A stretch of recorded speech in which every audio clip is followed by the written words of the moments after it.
Hello po, ako po si Joshua Arenda. Magbibigay po ng critics para sa mga OFW na ating kababayan sa ibang bansa.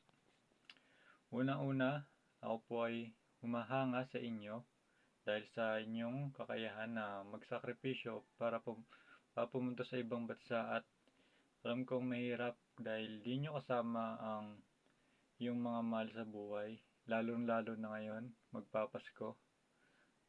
Kayo po ay nasa ibang bansa at ang mga mahal nyo po sa buhay ay nasa Pilipinas.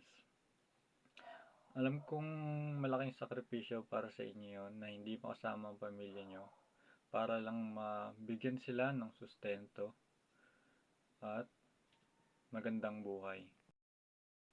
At ako rin po ay humahanga sa inyo dahil sa hirap ng trabaho na dinadanas nyo dyan, patuloy pa rin po kayong masaya at naghahatid ng ngiti para sa inyong pamilya para hindi po sila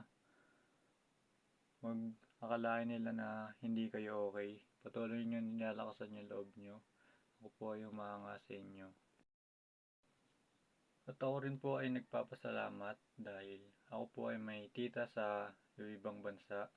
Alam ko po ang dinadanas ng mga pamilya sa Pilipinas at kung na may pamilya sa OFW. Alam kong namimiss, may ganon. Pero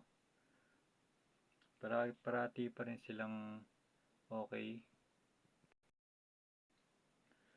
At lalo na po ngayon ay magpapasko. Siguro magpapadala na lang po kayo sa inyong pamilya dahil hindi nyo po sila makakasama. At yun ay malungkot para sa inyo. Pero maghahatid pa rin po sila ng pagmamahal sa pamamagitan ng video call para makausap kayo. At kung kayo naman po ay nakakaranas ng pang-aapi, pang-aabuso at iba pang pangit sa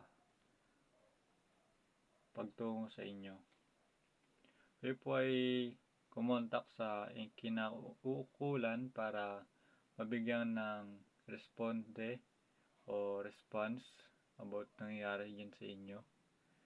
Patuloy nyo pong lakasan loob nyo and huwag po kayo matatakot na magsumbong kung sakaling nakakaranas kayo ng pang-aabuso dahil yun lamang po ang inyong paraan upang makaiwas sa pang-aabuso sa inyong amo. Yun lang po. Maraming salamat sa inyong sakripisyo para sa bayan. Kami po ay humahanga sa inyo. Sana pagpalain kayo ng Diyos at always pray.